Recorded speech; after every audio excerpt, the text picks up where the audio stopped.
Welcome to FinStechs from Laura and Anthony. Hello, everyone. Today we're unpacking some really fascinating news buzzing around the smartphone world. Yeah, specifically the unveiling of what's shaping up to be, well, possibly the slimmest flagship phone we've seen yet. Exactly. We've got various reports floating around about this new device.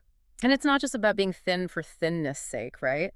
We want to explore the clever engineering behind it and maybe what it signals for the wider premium mobile market. Yeah, let's try and give you the most insightful breakdown of what this really means. Okay. So let's dive right in. Samsung just announced the Galaxy S25 Edge, Right. and the big headline number is 5.8 millimeters thick. Just 5.8 though. That's wow.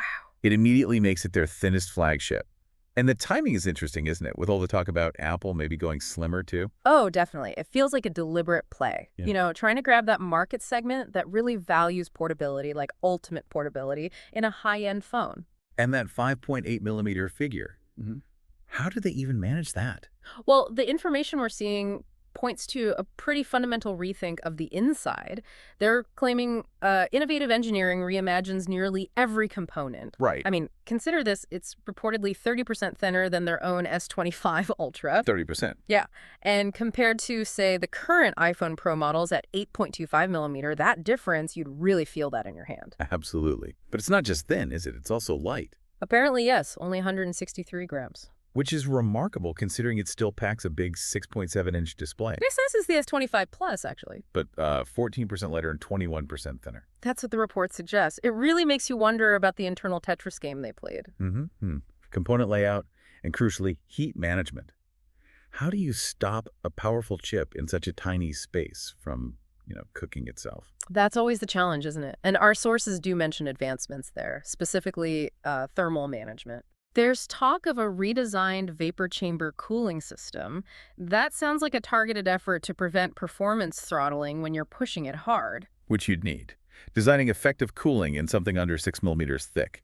That's a serious engineering hurdle. No kidding. This redesigned system, it must be using some clever tricks to get heat away more efficiently. Okay, so practically speaking, how does it feel?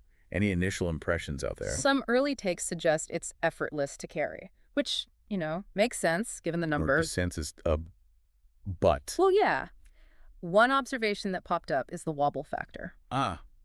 Because it's so thin, the camera bump makes it unstable on a table. Seems like it. It's that classic design trade-off, isn't it? Extreme portability versus maybe minor annoyances like wobbling on a flat surface. A small price to pay, perhaps. What about under the hood, performance-wise? Did they compromise there? It appears not. It's running the Snapdragon 8 Elite mobile platform for Galaxy. Okay, so the same top-tier chip as the rest of the S25 lineup. Exactly. So despite being super slim, it should still offer that flagship performance, including for all the AI stuff that's becoming so important. Right, and they haven't skimped on memory either. Nope. 12 gigs of RAM, apparently, with 256 GB or 512 GB storage options. Plenty for multitasking and storing your stuff. Should be smooth sailing, yeah. What about the cameras? Often that's where compromises happen in thin phones. That's what's quite surprising. They've apparently managed to squeeze in a high-res 200-megapixel main camera. 200 megapixels Huh. with OIS. Yep. Optical image stabilization and a 2x optical quality zoom, plus a 12-megapixel ultra-wide that handles macro shots too. Okay, that is impressive for this form factor. Getting OIS in there is key. Definitely helps keep things sharp. And the screen itself? Looks top-notch on paper. A 6.7-inch QHD plus dynamic AMOLED 2X. So sharp, vibrant. And adaptive 120 hertz refresh rate. So super smooth scrolling in gaming, but it can also ramp down to save battery. Standard flagship stuff, but good to see it wasn't cut. Any other key specs? Yeah, a few more bits. A 3,900 milliamp battery, which, well, we'll have to see how that holds up in the real world with that chip and screen. True. Battery life is always the question mark with thinner devices. Definitely. It's also got IP68 water and dust resistance, which is good. Standard, but necessary. And it'll ship with Android 15 One UI 7. Comes in silver, jet black, and icy blue titanium finishes. Titanium. That brings us to durability. Using titanium helps with the thinness, right? Keeping it strong, Absolutely. And it's apparently grade 5 titanium this time. which is an upgrade from the S24 Ultra's grade 2. Correct. Grade 5 offers a significantly better strength-to-weight ratio. That's likely key to achieving this thinness without it feeling fragile or, bending. Yeah, you don't want Bendgate redux, Precisely. And early reports are actually suggesting it's quite solid and can't be bent easily. so it should hold up okay. The engineering seems focused on that. Plus, they've added Corning's Gorilla Glass Ceramic 2 on the display. Okay, well, what's special about that? Better crack resistance.